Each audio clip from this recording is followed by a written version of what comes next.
Je fais une remarque aujourd'hui selon laquelle la femme célibataire est marginalisée.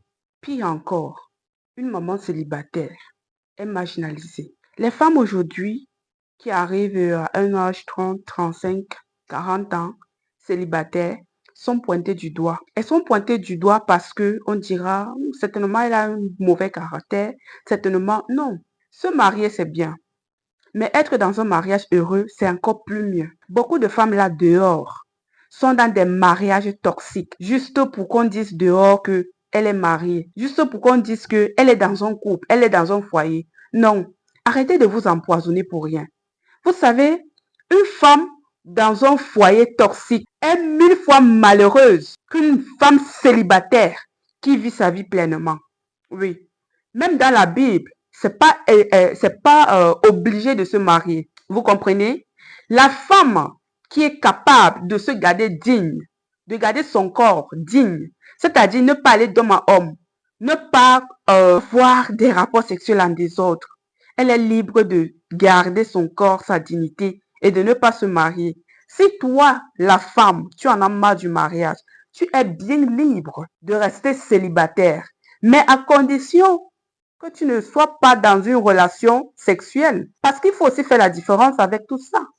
Il y a les lectures, il y a les écritures bibliques. Pourquoi une femme qui a ses moyens, qui n'a peut-être pas eu la chance de se marier, va aller s'intoxiquer dans un foyer juste parce que sa famille parle déjà trop? Tu es là, tu as 35 ans, tu as 40 ans, tu te maries pas, tu attends quoi? Arrêtez d'être influencé par votre entourage. Arrêtez de vous embobiner avec des mariages toxiques juste parce que le monde parle. Laissez le monde parler. C'est Dieu qui décide. Si Dieu n'a pas décidé, parce que toutes les femmes ne sont pas mariables. Toutes les femmes ne sont pas mariables. On a dit l'homme quittera son père et sa mère s'attachera à sa femme. C'est vrai. Mais toutes les femmes n'ont pas un mari sur la terre. Toutes les femmes n'ont pas de mari sur la terre. Ça, il faut que certaines femmes comprennent ça. Quand tu arrives à un âge, tu as demandé trop à Dieu. Peut-être que ce n'est pas venu. Peut-être que ce n'est pas encore le moment. Ou peut-être que tu n'as pas de mari sur la terre. Alors garde-toi pour Dieu. Et reste ferme.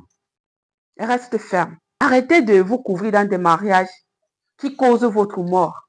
Arrêtez de vous couvrir dans des mariages où vous vivez un calvaire. Je refuse de vivre le calvaire dans un foyer, soit disant que je dois me soumettre. Toi, tu fais ce que tu fais, tu jouis de ta vie dehors, et moi, je suis là, je misais dans ta maison. Plutôt que de rester célibataire et de travailler mon argent. Bon, si j'ai déjà des enfants, ok, je m'occupe de mes enfants. Ce qui est sûr, aucune femme ne s'est levée de sa maison et aller voir un homme pour dire, je veux juste que tu m'enceintes et tu pars. Aucune femme. Aucune femme n'a jamais souhaiter être enceinte par un homme et être abandonné par ce dernier. C'est vrai, on commet des erreurs. Lorsque tu tombes enceinte au mariage, c'est déjà une erreur. Bon, peut-être que Dieu a décidé juste de te frapper ou alors peut-être tu as juste rencontré la mauvaise graine. Apprends de cette mauvaise graine, avance avec tes enfants, élève tes enfants. Arrête de forcer les hommes à côté pour t'aimer. Arrête de forcer les hommes de t'aimer avec tes enfants.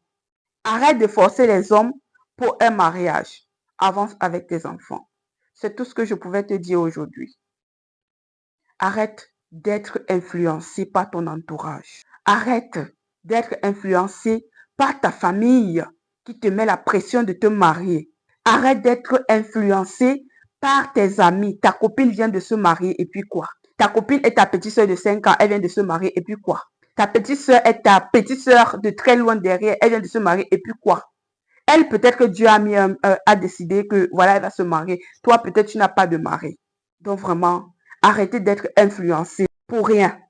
C'est la relation que vous avez avec votre Dieu qui est plus importante. Parfois même en songe, Dieu peut vous dire si vous êtes à marier ou si vous allez vivre célibataire éternellement. Ciao, ciao à vous.